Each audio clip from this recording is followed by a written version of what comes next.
नमस्कार, India TV पर आपका बहुत स्वागत है और आपके साथ मैं हूं ज्योत्सना पाटनी। मेरे साथ मौजूद है मेरी सहयोगी मीनाक्षी जोशी। आज के इस दौर में जिस तरह की तेज रफ्तार और तनाव भरी जिंदगी लोग जी रहे हैं, उससे वो कई बीमारियों के शिकार हो जाते हैं और उन्हें पता ही नहीं चलता। जब तक पता चलता है या तो काफी देर हो चुकी होती है या फिर सिलसिला शुरू होता है लंबी चौड़ी टेस्ट रिपोर्ट्स को लेकर डॉक्टर्स के चक्कर लगाने का। टेंशन भरी इस जिंदगी में जो बीमारी सबसे पहले अटैक करती है वो है हाइपोटेंशन, यानी कि हाई बीपी।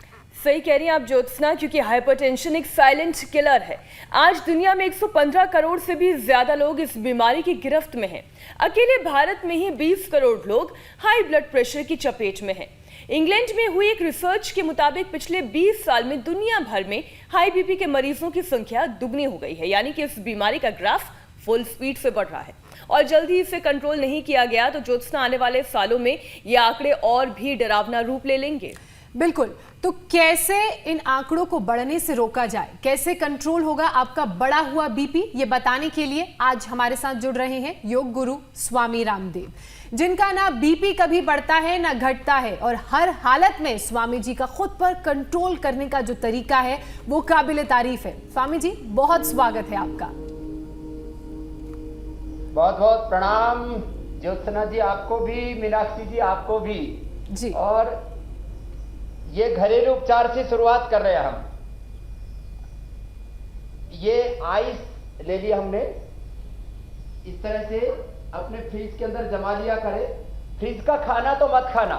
अब ऐसे एक दो बार तो ऐसे करने में भी अच्छा लगता है, लेकिन फिर ये डायरेक्ट बर्फ की सिकाई ना थोड़ी देर में सहन नहीं होती है, तो फिर इसलिए इसको ऐसे कपड़े में रख करके और ऐसे इसकी सिकाई कर ली। ऐसे इससे एकदम से बीपी कंट्रोल में आ जाता है, चाहे वो 150-200 तक बढ़ा हुआ हो। तो पूरी स्पाइनल कॉर्ड की यहां से नीचे से लेकर के और अच्छा ऊपर स्वामी जी, गर्मियों के मालिश मौसम में तो ठंडी बर्फ से सिकाई की जा सकती है, लेकिन सर्दियों के मौसम में क्या करें और जो ठंडे देश हैं वहां पर कैसे करें? हाँ, ये भी आपका वाजिब प्रश्न है। तो फिर वहां थोड़ा सा कपड़ा थोड़ा मोटा ले ले ऐसे, और मोटा कपड़ा लेकर के और फिर सिकाई करें, लेकिन सिकाई करने के बाद ठंडे के बाद फिर थोड़ी गर्म से कर दें। अच्छा, रिवर्स तो थेरेपी। जैसे अभी देखो ये पूरा पानी सूख गया और ठंडी पूरी लग, ये स्पाइनल कॉर्ड के ऊपर खाली करना है, बाकी जगह जो है कपड़ा ढक करके रखेंगे। तो रीढ़ की हड्डी की ये बंद कमरे के अंदर इस तरह से ये मसाज करेंगे, तो 1 से 2 मिनट के अंदर ही, बहुत ज्यादा बीपी बढ़ा हुआ है तो 5 मिनट के अंदर अंदर ये बीपी पूरा नॉर्मल हो जाता है। इसलिए ये हमने घरेलू तरीका बताया, रीढ़ की हड्डी पर मसाज करना। किसी की रीढ़ की हड्डी में दर्द होता है तो इस तरह से मसाज की जाती है ऐसे ऐसे, और इस तरह से तेल लगा करके भी नीचे से ऊपर, ऊपर से नीचे। तो ब्रह्मचारी जी, हमारे सन्यासी जी पूरे ठंडे हो गए और ऐसे। तो ये रीढ़ की हड्डी की मसाज अभी हमने आइस से किया। उठ जाओ ओंकार देव जी। तो ये स्वामी जी, हमने तो घरेलू एक तरीका बताया जी, लेकिन साथ ही साथ योगाभ्यास भी बताइए। सबसे अच्छा है ब्लड प्रेशर के लिए प्राणायाम। उसके बाद हम आसन बताएंगे। आसन और प्राणायाम से बीपी 100% कंट्रोल और बाद में क्योर हो जाता है। अब इसमें हम एक्यूप्रेशर भी आज फिर अंत में बताने वाले कि 1 मिनट के अंदर जैसे हम दर्द ठीक करते हैं, migraine pain, cervical spondylitis pain, घुटने का दर्द, कमर का दर्द, ऐसे ही 1 मिनट के अंदर एक्यूप्रेशर करके और किस तरह से बीपी को भी कंट्रोल कर सकते हैं, कुछ दिन लगातार करके इसको क्योर कर सकते हैं बीपी और बीपी के कॉम्प्लिकेशंस। फिर जिनको बीपी होता है, मैंने देखा अक्सर उनको हार्ट की भी प्रॉब्लम हो जाती है, किसी को फिर किडनी की भी प्रॉब्लम हो जाती है, किसी को साथ में डायबिटीज भी होती है, ओबेसिटी भी होती है, कोलेस्ट्रॉल भी बढ़ा हुआ होता है। तो सबसे पहले बीपी के लिए प्राणायाम से शुरुआत कर रहे हैं और फिर आसन बताएंगे। देखो जी, बीपी में प्राणायाम सामान्य लाभ करते हैं। बीपी है, कैंसर है, SLE-MS ऑटोइम्यून डिजीज है, कोरोना है, कुछ ऐसी बीमारियां हैं जिसमें सबसे ज्यादा 90% बेनिफिट प्राणायाम करता है। तो प्राणायाम में सबसे पहले सावधानी, जिनको ब्लड प्रेशर है उनको जोर से नहीं करना ऐसे। ऐसे नहीं करना, और ऐसे तो कतई नहीं करना जोर वाला।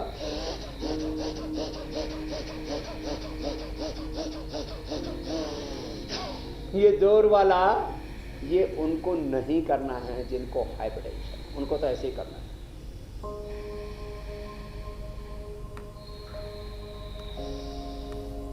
ऐसे करना आराम। और कितनी देर तक करना है स्वामी जी? भस्त्रिका 3 से 5 मिनट आराम आराम से श्वास लेना छोड़ना। अब कैसे ये बीपी को ठीक करता उसका मैकेनिज्म बताता है। बीपी बढ़ता है स्ट्रेस बढ़ने से। स्ट्रेस माने फिजिकल स्ट्रेस, आपके फेफड़ों में स्ट्रेस है, सांस लेने में, श्वसन तंत्र में आपको फिर दिक्कत होने लगती है। आपके पेट में स्ट्रेस है, लीवर में, किडनी में, इंटेस्टाइन में, पेनक्रियास में, आपके हार्ट में स्ट्रेस है, आपके पूरे नर्वस सिस्टम में स्ट्रेस है। बॉडी में स्ट्रेस होता है तो बॉडी में अकड़न आ जाती है, शरीर कांपने लगता है, पसीना आने लगता है। श्रीमद् भगवत गीता में भी जो स्ट्रेस के जो लक्षण लिखे हैं वो आज भी ज्यों के त्यों दिखते हैं। वे पतुश्च शरीरे में रोमहर्ष जायते गांडीवम संसृते हस्ता त्वचैव परिदह्यते न च शक्नोमि अवस्था तुम भ्रमते च मे मन। फिर पसीने आने लगता माथे के ऊपर, यहाँ बगल में पसीना आने लगता है, दिल घबराने लगता है, निश्चय निर्णय नहीं कर पाते हैं।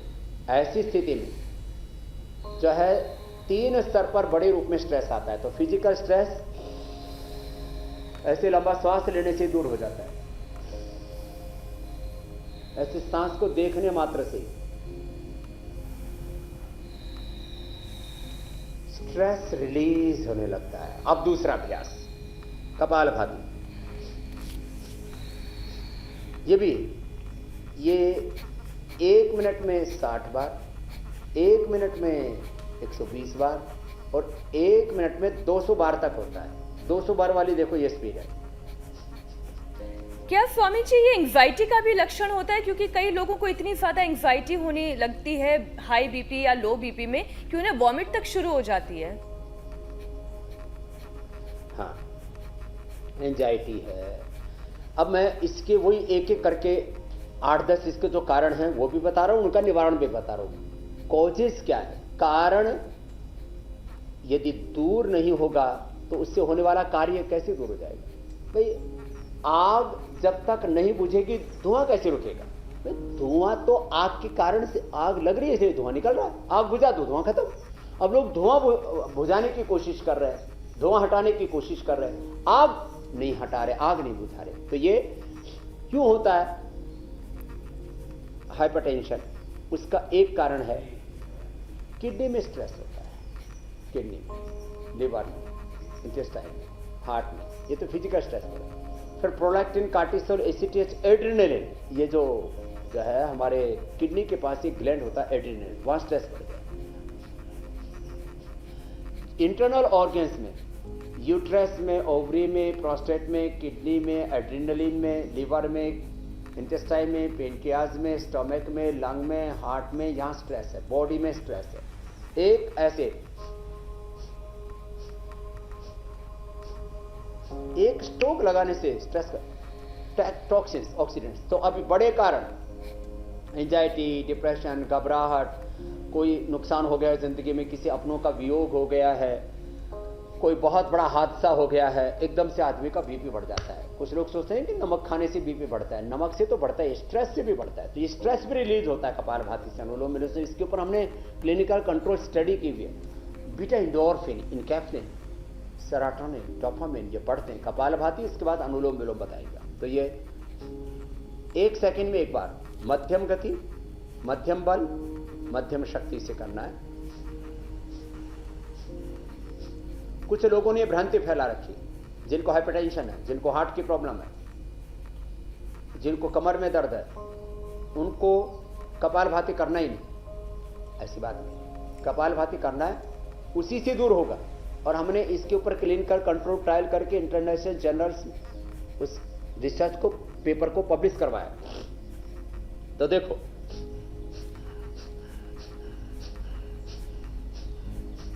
ऐसे करना, तो हाई ब्लड प्रेशर का एक कारण है किडनी का फंक्शन पूरा नहीं होता है तो हाई बीपी हो जाता है।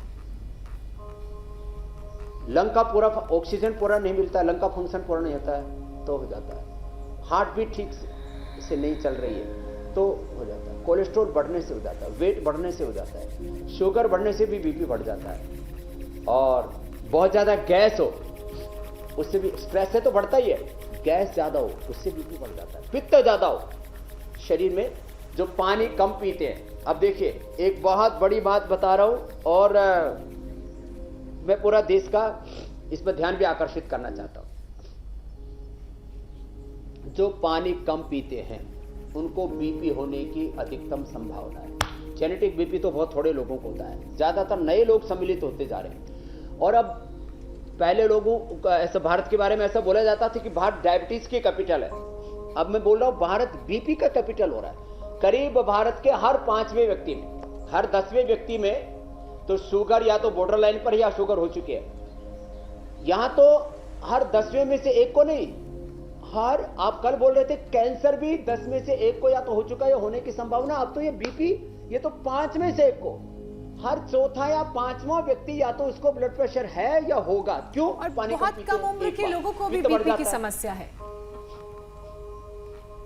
हाँ, बहुत कम उम्र के लोगों को, वो किडनी का फंक्शन अच्छा होना होने से, हार्ट का फंक्शन, लंग का फंक्शन अच्छा होने से, ऑक्सीजन पूरा न मिलने के कारण से, उनके पूरे बॉडी के मेटाबॉलिज्म के डिस्टर्ब होने के कारण से। और फिर ये मैं बात बता रहा हूँ, ये मेडिकल साइंस में पढ़ाया नहीं जाता है। ये जो मॉडर्न साइंस पढ़ाई जा रही है, MBBS MD डॉक्टर तैयार हो जाते हैं और उनको पता ही नहीं होता कि बीपी हो क्यों। आप किसी डॉक्टर से पूछो तो वो बोलेगा जेनेटिक कारण से होता है, स्ट्रेस से होता है, अनहेल्दी लाइफस्टाइल से होता है। अब स्पेसिफिक कारण मैं बता रहा हूँ, वहाँ पित्त बढ़ने से, पित्त 3 से 4 लीटर लिक्विड शरीर में जाना चाहिए, नहीं तो किडनी में जो है फंक्शन कम हो जाएगा। किडनी में किसी को तो गांठें तक हो जाती है, क्रिएटिनिन लेवल बढ़ जाता है, पित्त बढ़ जाता है। उससे पित्त बढ़ने से, पानी कम पीने से ब्लड प्रेशर होता है।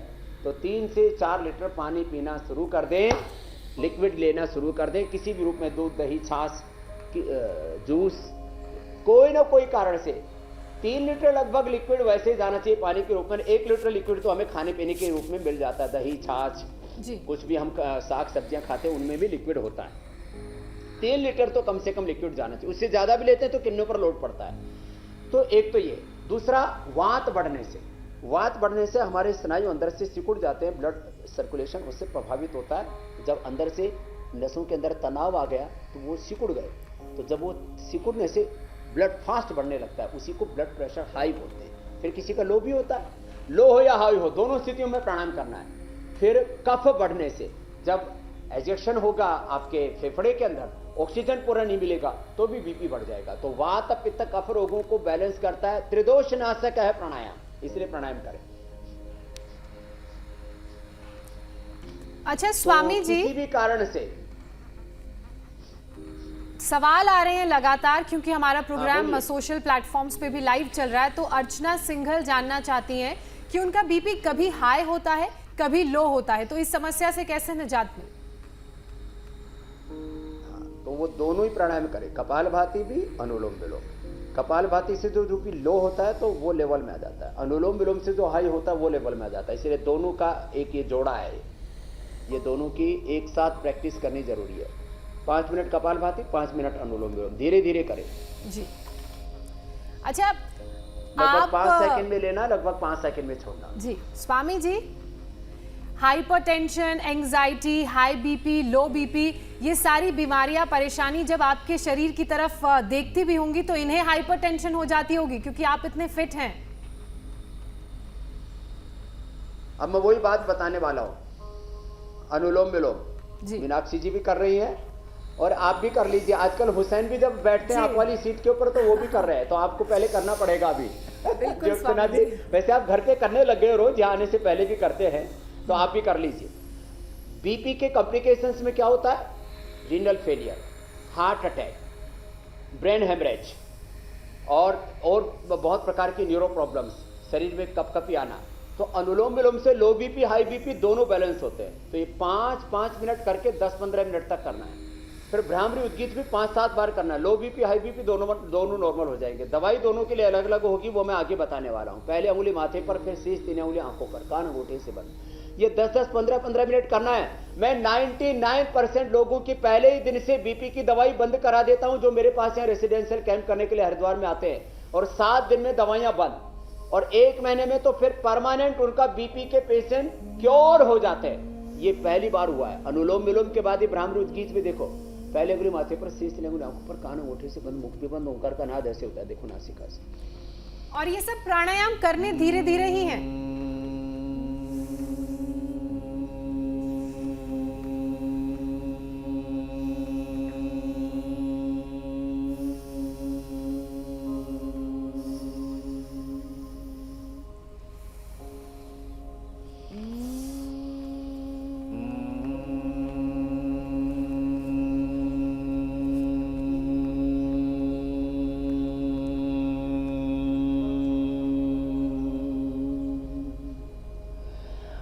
पूरा लंबा सांस लेते हैं, फिर छोड़ते हैं। फिर ऐसे उद्गीत में भी दोनों हाथ ध्यान मुद्रा, पहले अंगुली और अंगुष्ठ ऐसे भाग आपस में मिले, दोनों हाथ ध्यान मुद्रा में, लंबा गहरा श्वास भरते ऐसे।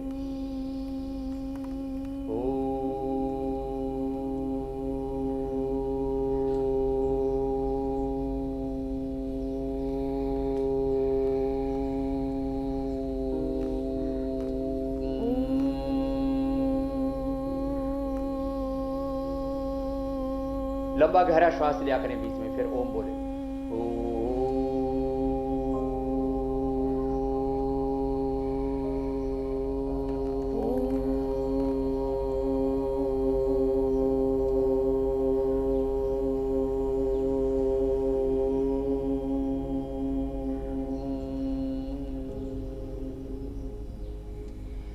ऐसे 5-7 बार ये कर लिया। तो 5 प्राणायाम तो जरूरी है। भस्त्रिका, कपालभाति, अनुलोम विलोम, भ्रामरी उद्गीत। फिर शीतली शीतकारी, ये भी बहुत जरूरी है। बीपी एकदम से नॉर्मल, अभी यदि किसी का 150 यहां तक कि 200 तक बीपी हो जाता है ऊपर वाला, और नीचे तक का 120 तक आ जाता है, और मैं एकदम से विद इन 15 to 20 मिनट, जैसे हमने शुगर नॉर्मल किया था, ऐसे एकदम से within 30 minutes to 1 hour एकदम से बीपी नॉर्मल। शीतली शीतकारी ये भी 5-7 बार करा देते हैं। स्वामी जी, आप प्राणायाम तो बता ही रहे हैं जिससे hypertension, high BP, low BP, stress, anxiety, ये सारी परेशानियां नहीं होंगी। इसके बाद हमारे दर्शक अब चाहते हैं कि आप वो 15 योगाभ्यास का कोर्स भी उन्हें सिखाएं, जिससे ये सारी परेशानियों से वो निजात पा सकते हैं। हाँ, तो अभी प्राणायाम शीतली के बाद शीतकारी पूरा हो जाता है, इसके बाद वही सिखाते हैं। शीतली शीतकारी में दांतों के पीछे जीभ लगती है।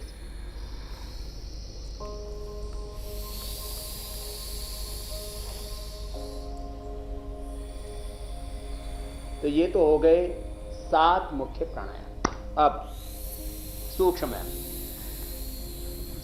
जिनको कोई भी आसन करने में असुविधा है, माने उम्र बढ़ गई है, बहुत उम्र है, 60, 70, 80 साल के हैं, बीपी बढ़ा हुआ है, तो ये सूक्ष्म है। ऐसे हाथों को, पैरों को, पहले पैरों से शुरू कर दे रहे हैं, ऐसे अंगुलियों को, अंगूठों को, फिर पूरे पंजों को, फिर ऐसे ऐसे करना, आगे पीछे घुमाना, फिर ऐसे ये चक्की आसन कर लेना, ऐसे बैठ करके ये अभ्यास ऐसे कर लिया, फिर जो है ऐसे बटरफ्लाई को कर लिया। तो सूक्ष्म व्यायाम सभी कर सकते हैं। यह सूक्ष्म व्यायाम, फिर ये आसन, ऐसे सूक्ष्म व्यायाम, ये तो सब कर सकते हैं, और एक एक अभ्यास को 10-10, 20-20 बार कर सकते हैं, लंबे लंबे श्वासों के साथ, और ऐसे ऐसे ऐसे कर सकते हैं, ऐसे ऐसे दोनों तरफ से, क्लॉकवाइज, एंटी क्लॉकवाइज, इधर से भी और इधर से भी, दोनों हाथ ऐसे कोने मिलने चाहिए। फिर ऐसे ये सब रिलैक्स होने के लिए, फिजिकल स्ट्रेस दूर करने के लिए, फिर मेंटल स्ट्रेस दूर करने के लिए तो बता ही दिया प्राणायाम। फिर हमारे कार्यों में, वाणी में, व्यवहार में ये स्ट्रेस आता है, तो व्यवहार में व्यक्ति को खुश रहना चाहिए, एक दूसरे के प्रति आत्मीयता, प्रेम, करुणा और प्रसन्नता, जो भगवान ने हमें मनुष्य का जन्म दिया है, जीवन दिया, इसके ऊपर गौरव, और अपने आप पूर्ण संतुष्ट रहना स्वयं से। जैसा भी हमारा शरीर है, हमारे पास तन मन धन, घर परिवार, व्यापार है, जो भी हमारे पास में संतुष्ट है, ऐसे ही सूक्ष्म व्यायाम जरूर करें। फिर स्वामी जी, लगातार कुछ सवाल भी आ रहे हैं, देखो मल्टीपल डिजीज के कारण से। जी, साथ ही साथ वो सवाल भी ले लेते हैं, तो आप सवाल भी बता दीजिए। जी। हमारे एक दर्शक हैं वीरेंद्र शर्मा, जो ये कह रहे हैं कि वो हाई बीपी की वजह से परेशान रहते हैं, वजन भी उनका कम है और पिछले 10 सालों से पैरों के तलवों में जलन होती है। तो इस परेशानी से उन्हें कैसे निजात मिलेगी? देखो, पैरों के तलवों में जलन रहती है तो लौकी का जूस ही पिए। लौकी का जूस पियो। लौकी को काट करके, जो लौकी रखी है ना, इससे तलवों में मालिश कर ले। लौकी रगड़ने से तलवों की जलन पूरी खत्म हो जाती है। गोखरू और गिलोय का काढ़ा पी ले। गोखरू और गिलोय गोखरू और जो है आंवला, इसको रसायन चूर्ण बोलते हैं आयुर्वेद में, गुजरात में बहुत खाया जाता है। गिलोय गोखरू आंवला, इसका पाउडर भी खा ले और इसका काढ़ा पी ले, तो इससे एकदम से तलवों की जलन तो रह ही नहीं सकती। ठीक है, कई कारणों से, मैंने कहा मल्टीपल कारण है। ओबेसिटी के कारण से, डायबिटीज के कारण से, हार्ट प्रॉब्लम के कारण से, वात पित्त कफ बढ़ने से, कोई घरेलू समस्याओं के कारण से, किसी भी कारण से, गैस एसिडिटी के कारण से, कॉन्स्टिपेशन कोलाइटिस के कारण से, किसी भी कारण से किसी को भी बीपी है, तो उसके लिए ये बिल्कुल सिंपल एक्सरसाइज, क्योंकि कठिन एक्सरसाइज करने से बीपी वालों का बीपी बढ़ जाता है, इसलिए सहज एक्सरसाइज बता रहे। ताड़ासन, तिर्यक ताड़ासन, आराम से ऐसे, आराम से ऐसे करें, धीरे धीरे। और एक आसन में, बाकी आसनों में तो हम कहते हैं ना कि एक आसन में आधा से 1 मिनट ठहरना, इसमें तो 10 सेकंड में एक आसन कर लिया करें। ऐसे ये कोण आसन, ऐसे आराम से करना चाहिए बीपी वालों को। फिर पाद हस्तासन, पीछे झुकने वाला खड़े होकर के नहीं करना, नहीं तो गिर सकते। जिनको सर्वाइकल स्प्लाइटिस पेन होता है, हाई बीपी होती है, उनको खड़े होकर के पीछे झुकने वाला अर्ध चक्रासन या चक्रासन नहीं करना चाहिए ऐसे। तो ये आराम से ऐसे कर सकते हैं। और यदि बहुत ज्यादा बीपी नहीं बढ़ा हुआ है तो सूर्य नमस्कार कर सकते हैं, नहीं तो शुरू में अवॉइड करना चाहिए। जब नॉर्मल हो जाए तब सूर्य नमस्कार करना चाहिए। फिर बैठ करके सबसे अच्छा होता है मंडूक आसन और शशक आसन। तो जिनका वजन कम था वो भाई शतावर चूड़ ले, वजन बढ़ाने में शतावर मदद करता है। वजन बढ़ाने में अश्वगंधा और दूध में च्यवनप्राश और शिलाजीत भी ले सकते हैं। लेकिन जिनका बीपी लो हो उनको शिलाजीत लेना चाहिए, जिनको हाई हो उनको फिर, और वजन कम है तो फिर उनको लेना चाहिए शतावर। शतावर से बीपी नहीं बढ़ेगा, वजन बढ़ जाएगा। और खजूर भिगो के ले, ठंडे पानी में खजूर का शेक बना के ले जी, डेट का शेक, खजूर का शेक ले और शतावर ले तो वजन भी पूरा हो जाएगा। मंडू का। अच्छा, ये बच्चों को भी दे सकते हैं वजन बढ़ाने के लिए? हाँ, वजन बढ़ाने के लिए बच्चों को भी शतावर दे सकते हैं और ये डेट दे सकते हैं। डेट, और आजकल तो आम भी है, केला है, ये सब वजन बढ़ाते हैं। अंडरवेट्स भी बहुत होते हैं और बहुत उससे फिर दुखी रहते हैं। उनके हाथ पैर बहुत पतले पतले, पूरा शरीर एकदम, जब बहुत दुबला पतला होता है तो आत्मग्लानि भी होती है। तो ऐसे ये शशकासन, आगे झुकने वाला अभ्यास शशकासन। और यदि पैर मोड़ सकते हैं पद्मासन में तो योग मुद्रासन। ये दोनों ही अभ्यास बीपी को नॉर्मल करने में बड़ी मदद करते हैं ऐसे। तो आज हम कह रहे हैं कि 10-20 सेकंड से शुरू करने चाहिए बीपी वालों को कोई भी आसन। और खान पान का जो मैंने बताया, पानी पीने का नियम, और जितना हो सके 50 से लेकर के 80% तक उनको कच्चा खाना चाहिए। सुबह जितना हो सके अंकुरित लेना चाहिए, सप्ताह में कम से कम 5 दिन अंकुरित लें। लौकी का जूस पिए, आज बताने वाले लौकी का जूस तो पिला करके मैंने लाखों नहीं करोड़ों लोगों का ब्लड प्रेशर, हार्ट की प्रॉब्लम, मोटापा और उनकी पेट की बीमारियां, हीमोग्लोबिन की कमी है ठीक की है। ये योग मुद्रा। अच्छा, ये जो कच्चा खाना आप खाने की बात कर रहे हैं, क्या इसको रात को भी ले सकते हैं? क्योंकि बहुत सारे लोग कहते हैं कि रात को कच्चा नहीं खाना चाहिए। ऐसी बात नहीं है। देखो, सुबह सबसे अच्छा होता है, क्योंकि सुबह जो हमारी प्रकृति है ना वो शांत होती है। सुबह, दोपहर, शाम, वात पित्त कफ, ऐसे सुबह वात प्रधान, दोपहर को हम पित्त प्रधान, शाम को कफ प्रधान होते हैं। तो ठंडी चीजें, अंकुरित आदि, ये सब खाने के लिए शाम को इसलिए मना करते हैं, ये रोगी लोगों के लिए है। स्वस्थ व्यक्ति के लिए तो कोई नियम है ही नहीं। अच्छा। और जिनको ब्लड प्रेशर है वो तो सुबह, दोपहर, शाम तीनों टाइम भी यदि कच्चा खाते तो उनके लिए औषधि है। तो जो सामान्य नियम है वो सब पर लागू नहीं होती। ये वक्रासन, फिर गोमुखासन। स्वामी तो जी, जितना हो सके अंकुरित लें, फल लें। निधि गर्ग का एक सवाल है, खाने के अंदर ऑर्डर ये रखें। हाँ, पूछ लो आप। अपने पिता से जुड़ा उनका सवाल है। वो कह रही हैं कि उनके पिता को हाई बीपी, डायबिटीज और अस्थमा की प्रॉब्लम है और जब भी वो कुछ खाते हैं या दूध पीते हैं तो उन्हें उल्टी आने लगती है, तो वो क्या करें? अच्छा, दूध कई लोगों को स्वामी जी पचता भी नहीं है। हाँ, दूध नहीं पचता। वे एक पीपला मूल चित्रक चव्य सोठ लिख लें, इसको पंचकोल बोलते हैं। जैसे त्रिकुटा बोलते हैं ना, सोठ पीपल काले मिर्च, त्रिफला बोलते हैं हरड़ बहेड़ा आंवला। ऐसे कुछ ये ऐसे तथ्य थे, ऐसी औषधियाँ थी, सबको पता था। बीच में ये परंपरा थोड़ी कम हो गई थी, अब उसको वापस हम जागृत कर रहे हैं और इंडिया टीवी उसमें एक बड़ी भूमिका निभा रहा है। तो चित्रक पीपला मूल चित्रक चव्य सोंठ, ये पंचकोल है, इसका काढ़ा। ये पंचकोल हम उपलब्ध कराते हैं अपने पतंजलि चिकित्सालय आरोग्य केंद्र मेगा स्टोर से। ये पंचकोल का काढ़ा पी ले तो दूध हजम होना शुरू हो जाता है सबको। मैं आपको एक इंटरेस्टिंग बात बताता हूं। जब मैं गुरुकुल में पढ़ा करता था तो वहां खैर मैं तो गौ सेवा बहुत करता था, तो इसलिए मेरे लिए दूध मुफ्त में था, बाकी 2 रुपए किलो दूध मिलता था। और कभी कभी इतना ज्यादा होता था, 40 ब्रह्मचारी और दूध हो गया जो है 100 किलो, तो 2-2 किलो दूध पीते थे ब्रह्मचारी। तो पंचकोल का काढ़ा पी लिया, बाकी थोड़ी दौड़ दंड बैठक तो लगाते थे। पंचकोल का काढ़ा पी करके 2 लीटर दूध एक साथ। हाँ। 2 किलो दही खा जाते थे वो। ये अलग कार्यक्रम था। लेकिन आपको एक बात बताता हूं, जिनको भी दूध हजम नहीं होता, पीपला मूल चित्रक चव्य सोठ समान मात्रा में लेकर के इसका दरदरा कूट करके रख लेते, इसको काढ़ा बना के 1 चम्मच 400 ग्राम पानी में पकाया, 100 ग्राम बच गया, छान के पी लिया, तो एकदम से दूध हजम हो जाता है। अब ये गोमुखासन के बाद देखो सरल आसन बता रहे, मकरासन, भुजंगासन, सर्वासन, फिर सीधे लेट करके भी। और बताते बताते ये बता देता हूँ, मल्टीपल डिजीज एक साथ है। हाँ। अब बीपी के साथ शुगर भी है, कोलेस्ट्रॉल भी बढ़ा हुआ है, डाइजेशन भी ठीक नहीं है, तो क्या करें? तो ये योगाभ्यास, इसलिए प्राणायाम के साथ आसन भी करना जरूरी है। इसलिए मैंने बताया, यद्यपि ब्लड प्रेशर में प्राणायाम से और ओंकार ध्यान से, गायत्री ध्यान से ज्यादा लाभ होगा, लेकिन आसन भी करें, क्योंकि मल्टीपल कारण है ना। जैसे ही शरीर का कोई भी तंत्र कमजोर पड़ेगा, वैसे ही शरीर में कई प्रकार की कॉम्प्लिकेशंस, डिसऑर्डर्स आने शुरू हो जाएंगे जी। तो जिनको डायबिटीज है वे खीरा, करेला, टमाटर और लौकी एक साथ पिए।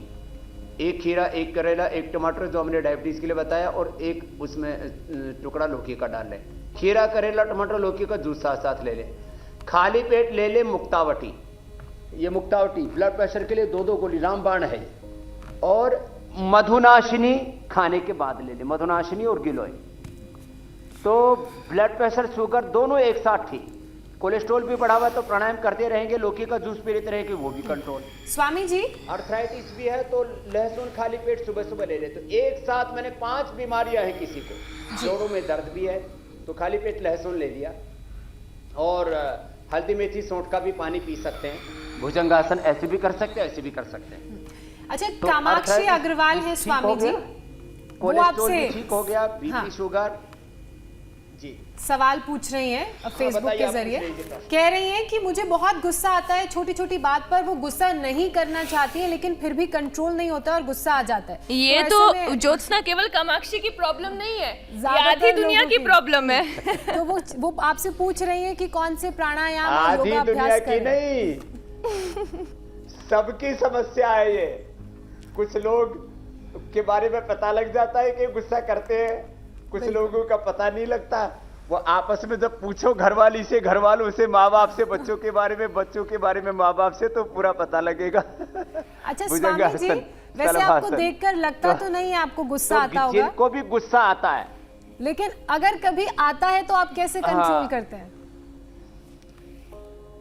तो एक बात तो ये होती है कि गुस्सा करने का जो हमारा टाइम होता है ना, वो 5-10 सेकंड से ज्यादा नहीं होना चाहिए जी। कुछ लोग गुस्सा करके फिर वो ठंडा होने में आधा 1-1 घंटा लगा देते हैं, तब तक वो फिर हमारे दिल, दिमाग, हार्ट, लिवर, किडनी, पेनक्रियाज सब जगह जहर घोल देता है। तो इसका टाइमिंग एक तो कम करो। अब टाइमिंग कैसे कम होगा? मरकट आसन करें। तो इसके लिए रोज योगाभ्यास करते हैं, तो इसको बोलते हैं अपने स्वरूप में लौटने का अभ्यास। Heart rate variability, heart, liver, kidney, body, brain, thought process उसके ऊपर आपका कंट्रोल आ जाता है, नियंत्रण आ जाता है। तो मैं इतने काम करता हूं, शिक्षा, चिकित्सा, अनुसंधान, खेती, योग, उद्योग और माने करोड़ों लोगों का संगठन चलाता हूं। जो है 600 जिलों, 5000 तहसीलों और करीब 2.5 लाख गांव तक फैला हुआ संगठन चलाता हूं और लाखों लोगों के सीधे संपर्क में रहता हूं, घुटने पंजों में फासला। तो फिर जब कभी बहुत ज्यादा कोई बहुत बड़ा नुकसान करता है, बहुत गलत काम करता है, जिससे समाज की तत्काल और दीर्घ काल तक बड़ी हानि हो सकती है, तो फिर उसको रोकना भी पड़ता है, डांटना भी पड़ता है, लेकिन वो भीतर से शांत रह करके। योग का मूल सिद्धांत है भीतर से शांत रहे, बाहर से क्रियाशील रहे, भीतर से निवृत्ति में रहे, बाहर से प्रवृत्ति में रहे। माने ये हमें एक साथ ऐसा एक अभिनय की तरह, हमारे गुरुजी कहते थे जीवन को ऐसे जियो जैसे नाटक कर रहे हो, और नाटक ऐसे करो जैसे उसको जी रहे हो। तो ऐसी होती है जिंदगी। मरकटासन के 2 अभ्यास। मरकटासन करते करते जिंदगी का नाटक बता रहा था कैसे करना है। तो देखो, गुस्सा करना पड़ता है बच्चे तो बहुत गलत काम करे तो, लेकिन वो बाहर से होता है। तो गुस्सा ऐसा करना चाहिए जैसे माता पिता बच्चों पर करते हैं, गुरु अपने शिष्यों पर करते हैं, तो भीतर से नहीं करते। ऐसे होना चाहिए गुस्सा। बस कितना ही बड़ा कोई व्यापार हो, उद्योग हो, कहीं पर भी कितना ही बड़ा कोई क्षेत्र हो, ऐसा रहना चाहिए। फिर जब आप देखो 2-3 दिन तक रूठने वाला गुस्सा नहीं होना चाहिए। लगता है ज्योत्सना कोई रूठ गया है। मैंने बचपन में ही छोड़ दिया था। देखो सुनो, ये बात जरा गौर से सुन लो जी। जिनको बिना बात गुस्सा आता है ना, मैंने कोई भी कारण नहीं, छोटी सी ऐसी हल्की सी किसी ने बात कर दी, कोई बड़ा नुकसान नहीं हो रहा, घर का, परिवार का, बिजनेस का, व्यापार का, ऐसे ही बिना बात के या छोटी छोटी बातों में गुस्सा आ जाता है। ऐसे ही बोले कोई कुछ बोला ही नहीं, गुस्सा क्यों हो रहा है, बोले बस पता नहीं मेरा मन खराब था। तो ये जो बिना बात के गुस्सा आता है वो तब आता है जब आदमी का तन ठीक नहीं होता, मन ठीक नहीं होता, अंदर से आदमी खुश नहीं रहता। तो अंदर की खुशी के लिए उसको योग का तो मूल सिद्धांत है, सब कुछ तुम्हारे अंदर, उत्तान पादासन, लोकासन, ऐसे ये अभ्यास कर लिया करे। और एक आज मैं खास आसन बताना चाहता हूँ, शवासन। ये जरूरी है। तो जिनको बिना बात के गुस्सा आता है तो कहीं ना कहीं उनके तन में, मन में, उनके चित्त चेतना में, आत्मा में तनाव है, कोई ना कोई उनको ऐसी बात है जो अंदर से उनको प्रताड़ित कर रही है, पीड़ित कर रही है, अंदर से उनको जो है अंदर अंदर ही वो घुट रहे हैं, दम सा घुट रहा है, कोई अंदर से बात उनको जला रही है, अंदर से कोई बात उनको सता रही है। तो इसके लिए तरीका है, ऐसे इसको बोलते हैं योग निद्रा। तो सबसे पहले माथे पर मन को ऐसे ऐसे साक्ष्य भाव से माथे पर मन को टिकाते, दोनों हाथ ऐसे सीधे, पैर सीधे, हाथों पैरों में थोड़ा फासला, और साक्ष्य भाव से दृष्टा होकर, विटनेस साक्षी होकर के माथे को ऐसे सहज ढीला छोड़ते हैं, फिर आंखों को, फिर चेहरे को साक्षी भाव से। अभी वक्त लगता है इसमें, लेकिन मुझे तो 1 मिनट में ही पूरा करना है जी। फिर ऐसे फेफड़ों को, हृदय को, कंधों को, हाथों को, कोहनियों को, हाथों की कलाइयों को, हथेलियों को, ऐसे एक एक अंग को ना 10-10, 20-20 सेकेंड, आधा मिनट ऐसे सहज भाव से, दृष्टा भाव से, जैसे शव होता है इस तरह से देखिए शरीर को, इसलिए इसका नाम ही शवासन है। जी। शववत शरीर को और स्वयं को शिववत देखना, शिवोहम शिवोहम। अभी देखो आप अभी आप जो है बोलोगे बीच में तो फिर कहोगे गुस्सा करते हो स्वामी जी, तो मैं गुस्सा कर दूंगा, आप चुप हो जाओ थोड़ी देर, आधा मिनट। तो अभी फिर नाभि के ऊपर मन को टिकाया, liver, kidney, brain, intestine, pancreas, uterus, ovaries को ढीला छोड़ा, स्पाइनल कॉर्ड को, फिर पैरों को, फिर जंघाओं को, फिर घुटने को, पिंडलियों को, ऐसे पैरों को, पूरे शरीर को ऐसे साक्ष्य भाव से देखा, और अंत में श्वासों पर मन को टिका लेते हैं और चिंतन करते हैं, तत्त्वमसि प्रज्ञानम ब्रह्म अहमात्मा ब्रह्म शिवोहम शिवोहम अहम ब्रह्मास्मि। मुझ में कोई न्यूनता अल्पता नहीं है, कोई अभाव नहीं है, कोई किसी प्रकार का अधूरापन नहीं है, मैं स्वयं में पूरा हूँ। एक एक व्यक्ति के शरीर को, इंद्रियों को, मन, आत्मा को परमात्मा ने सब प्रकार की पूर्णता दी है, ज्ञान की, प्रेम की, शक्ति की, सामर्थ्य की। तो इसी को बोलते हैं हमारे यहाँ पूर्णमदः पूर्णमिदं पूर्णात् पूर्णमुदच्यते पूर्णस्य पूर्णमादाय पूर्णमेवावशिष्यते। फिर ऐसे दोनों हाथों को उठाना, आपस में रगड़ना, आँखें के ऊपर हाथ रखना, आँखें खोलना, पानी का लेते हुए बैठ जाना। तो ये क्योंकि मुझे पता है कि समय बीतता जा रहा है, लेकिन ये योग निद्रा ऐसे जो मैंने लगभग 1-2 मिनट के अंदर बताया, ऐसे इसको 5 मिनट तक कर लेते हैं तो गुस्सा आना, तनाव होना, चिड़चिड़ापन, मन की बेचैनी, घबराहट, नींद नहीं आना, उनका समाधान है। इंसोम्निया के लिए अनिद्रा के लिए, जिनको गुस्सा आता है उनके लिए, हार्ट बीट कंट्रोल में नहीं आती है, जिनका डाइजेशन ठीक नहीं है, ये पूरी बॉडी में जो, अब मैं 5-7 बड़ी बातें बता रहा हूँ, fatigue, stress, anxiety, depression, insomnia, hypertension, SLMS autoimmune disease, उनका समाधान है ये जो योग निद्रा मैंने अभी बताया। तो ऐसे जितना श्रम का की महिमा उतनी विश्राम की है, जितनी पुरुषार्थ की महिमा है मेहनत की, उतनी प्रार्थना की भी महिमा है। ओम ऐसे बोलते ही ओम ओम नमः शिवाय, हरि ओम भूर्भुवस्सुः तत्सवितुर्वरेण्यं भर्गो देवस्य धीमहि धियो न प्रचोदयात्। इसीलिए तो लोग मंदिरों में, मस्जिदों में, गिरिजाघर में, हरिद्वार में, तीर्थों में आते। तो ये लास्ट मैंने बताया योग निद्रा। अब आप कुछ पूछ रहे थे, पूछ रहे ज्योत्सना। हाँ स्वामी जी, एक सवाल, और उससे पहले कई बार शवासन में नींद भी आ जाती है, मेरे साथ खुद ये हुआ है। मीनाक्षी आपका कैसा तो अनुभव ये है? नींद के लिए तो होता ही है, आ जाती है तो अच्छी बात है। शवासन करने के समय सबसे ज्यादा जो स्वामी जी कह रहे थे ना कि स्ट्रेस रिलीज होता है, वो पूरा स्ट्रेस रिलीज हो गया मेरा भी। स्वामी जी, आप हमेशा कहते हैं कि योगाभ्यास और प्राणायाम के साथ साथ आयुर्वेदिक औषधि बहुत जरूरी है। तो आज हाई बीपी वालों के लिए आपकी तरफ से क्या प्रसाद मिलने वाला है? हाई बीपी वालों को प्रसाद मिलने वाला है ये लौकी का। कहाँ गए भाई जो है जूस निकालने वाले, आओ। हाँ निकालो। तो ये लौकी का जूस देखो, ऐसे ही लौकी का जूस छिलके सहित निकालना चाहिए धो करके, और आराम से निकल जाता है, 1 मिनट का काम है। और जिनको स्वादिष्ट नहीं लगता ना, उसमें थोड़ा पुदीना, थोड़ा सा सेंधा नमक डाल ले, इतना स्वादिष्ट लगता है कि आप इसकी कल्पना भी नहीं कर सकते। लोग कहते हैं अरे लौकी का जूस स्वादिष्ट नहीं लगता। थोड़ा पुदीना, थोड़ा सा इसके अंदर नींबू डाल ले, बहुत स्वादिष्ट लगेगा। और ये हाइपरटेंशन के लिए, कोलेस्ट्रॉल के लिए, हार्ट के लिए, एसिडिटी के लिए, ये जिनको मोटापा है उनके लिए, खून की कमी उनके लिए, स्किन प्रॉब्लम्स के लिए रामबाण औषधि है। इसलिए मैंने स्वामी जी लौकी को घर घर तक मैंने पहुंचा दिया है। बचपन में और माँ ये बहुत साथ में कोशिश मुक्ता की करती 2-2 थी, गोली ले ले। बचपन में माँ बहुत कोशिश करती थी हमें लौकी खिलाने की, लेकिन असल फायदे आज आपके साथ बैठकर समझ आ रहे हैं हमें। चलो इस मामले में देखो, लौकी मेरी फेवरेट है। 2 मिनट भी नहीं लगे, और जो है ये देखो, ये लौकी का जूस तैयार हो गया। और कितना अच्छा है, देखो इसका कलर भी देखो। अब इसको ताजा ताजा पीना चाहिए, रख करके नहीं। और फिर इसके अंदर थोड़ा पुदीना, और वो डाल देते हैं जो है नींबू। जिनको एसिडिटी उनको नींबू नहीं डालना चाहिए। तो ये तो क्योंकि हमारे योगा ग्राम की लौकी है, जहां मैं कल खेती में बता रहा था, बिना मसाले वाली, तो ये तो वैसे ही अच्छा लगता है। और तभी इसका रंग इतना अच्छा सुंदर है, बहुत फ्रेश लग रहा है। हाँ, वरना यहाँ शहरी लौकी का जूस अगर निकालते हैं तो थोड़ा सा कालापन आ जाता है उसके अंदर। बिल्कुल।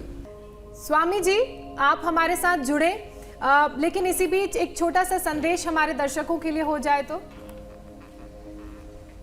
एक तो एक्यूप्रेशर, ये रिंग फिंगर के टॉप पर दबा लेना, बीपी एकदम कंट्रोल हो जाएगा। और पूरी ताली बजा लेना तो बीपी भी और बीबी भी कंट्रोल में आ जाएगी। किसी की बीबी भी बीपी बढ़ा देती है। तो थोड़ा ताली बजा लेना, कीर्तन कर लेना, थोड़ा हास्यासन कर लेना। और आज का संदेश यही है। और कुछ लोग कहते हैं ये खाओ, ये पीवो, ये लगाओ तो इम्यूनिटी बढ़ेगी। स्वामी तो जी, योग और नैसर्गिक जीवन, अहिंसक सात्विक जीवन अपनाइए, इम्यूनिटी बढ़ाइए। स्वामी जी, और पत्नियों के साथ साथ पतियों को भी कंट्रोल में लाइए। चलिए स्वामी जी, बहुत बहुत शुक्रिया आपका हमारे साथ जुड़ने के लिए। तो रोज कुछ ना कुछ उनके लिए उपाय बताता ही रहता हूँ। हस्बैंडों का तो बैंड रोज बताता हूँ, कभी कभी पत्नियों की भी क्लास लेनी चाहिए। बिल्कुल स्वामी जी, बहुत बहुत धन्यवाद हमारे साथ जुड़ने के लिए। प्रणाम स्वामी जी।